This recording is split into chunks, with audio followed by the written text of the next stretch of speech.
So this is the small creek crossing that I have to go across to get to the other side to get this cache. Are you ready? Yo YouTube, what's up? It's Triple P. How you guys doing? I'm out in Virginia on the Virginia Creeper Trail looking for 2 California Fizzy caches. Let's go see if we can track them down. Here we go. All right, it is about 7:25 in the morning. It is Thursday, December 31st. And there are 2 California Fizzy caches that I don't need because I'm already Mr. California Fizzy. But I want to get them because they have amazing ratings. They have a 1.5 5 and a 2.5 5. And they look very adventurous. I'm all geared up and I'm ready to go. It is 1.05 miles to get to the first one, and then the second one is up the ridge line. We're starting off at first daylight, basically. Whoa. Look at that. That is running really, really fast.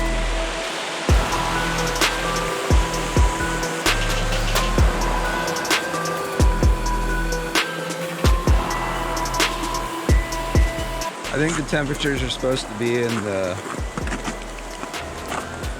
40s this morning and a high of like 50. There's a 40% chance of rain at 3 o'clock, but we will be long gone by 3 o'clock.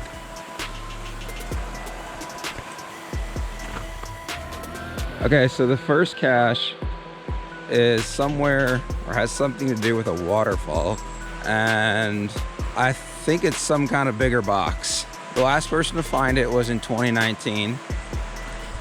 So we do have a 1-year lonely cache because they got it in September of 2019. And actually, I was reading their log.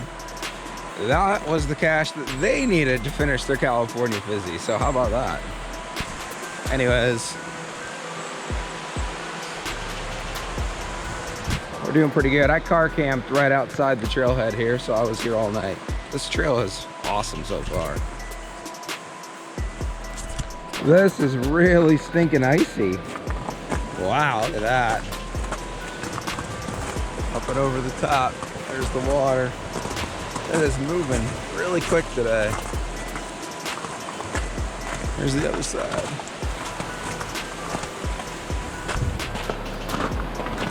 This is kind of cool.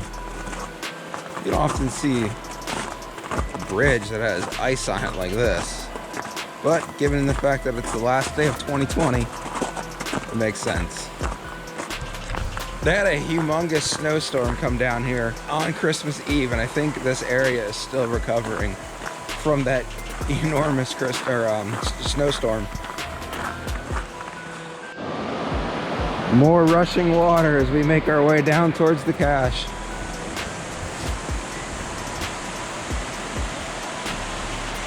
Look at all those rocks. There's stinking rocks everywhere. Huh. So far, this trail is really easy to walk. It is totally flat. There's been, I think, 3 bridges, and it makes going down the distance way faster than I was ever expecting, given the 5 terrain. But I think the 5 terrain kicks in once we go across the creek, and then once we go up the hill towards the waterfall. And then the same thing is for the second cache, up the ridge line at the top.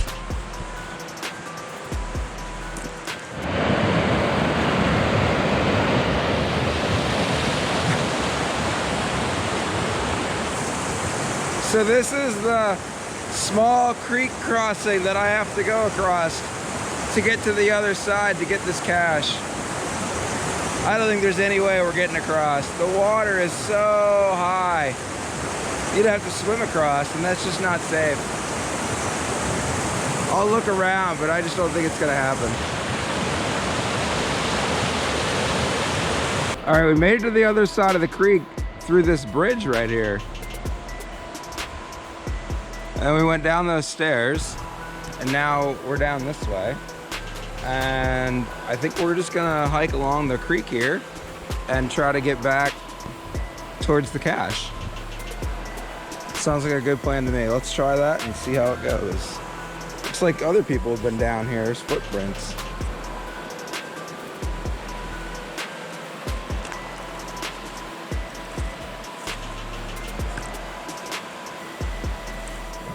Okay, we've been hiking along the creek bed here, along this side, to avoid the big river here. And we're gonna continue to meander that way, and eventually we're gonna have to go up the hillside. This is pretty crazy, but I think we're gonna be able to do it. I think we're gonna be able to reach this cache, this first one. And then the second one is just further up the hill. I think we got this. We climbed our way up from that rock down there. Meandered up, went over this way along the side, and now we're standing on this bridge right by this awesome waterfall. We got 194 vertical feet. We gotta go up that way to go get the cache. It's a 5 terrain, what do you expect?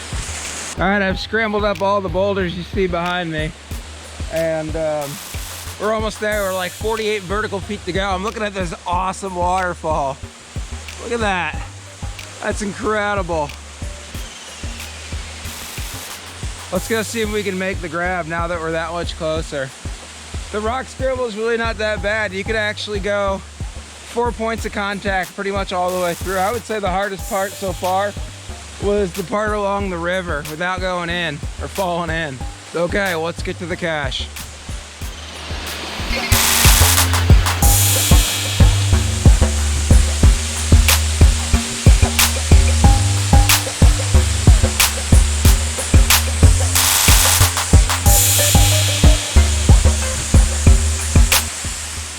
This is incredible, guys.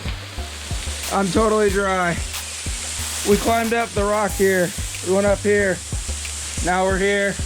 And the ammo box is right there waiting for me. All right. Underneath the shelf. Right where I kind of thought it would be based on the spoiler pictures. Thank you, good sir. Okay. We're gonna sign our name on this one, and we're gonna go up even further to the top of the hill to get to the next one. There's the most recent finder right there. We're gonna add our name on the other page, just on the other side. What a great cache. What an awesome adventure. You can still hear the waterfall, but we've pretty much left the waterfall behind. And this is now my view. Okay, quarter mile to the top. You know what, when we get there, there's some barbells waiting for us, and the cache is supposed to be right next to the barbells according to the pictures that I've seen. Oh my gosh, everybody. Oh my goodness. This is a hill, and it's all covered, and it's a slow hike to the top. It's really not that bad if the brush wasn't so thick. I can't imagine what this would look like in the summer. We're gonna get to the top eventually. This is an open spot, so I'm taking it in for a minute. Well, we're right by this giant rock, and the forest has really opened up quite a bit, which is nice. It makes the bushwhacking a lot less intense. And of course, I'm always marking waypoints so you don't get lost and you know how to get back, because you're in the middle of nowhere and everything looks the same. 250 feet to go. So yeah, it's always a good idea if you've never been somewhere where you're going in a far out place, mark your waypoints so you know where you're going and how to get back. Can't say that enough. All right, 20 feet to go. I'm in the spot apparently. I'm looking for those hey, there's the barbells over there. That's a good sign. Let's see if we can find the cache. Whoa, what a weird spot. That ammo box is just sitting out in the middle of nowhere. I mean, it's just in this giant hole of a clearing.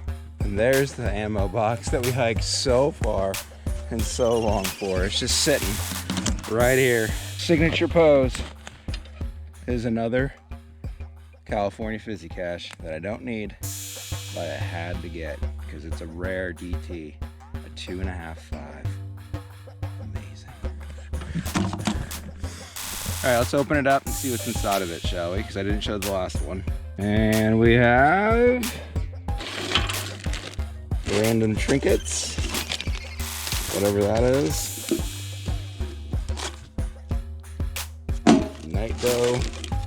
And what I came for, the logbook. It's been an adventure, guys. This has been an incredible adventure.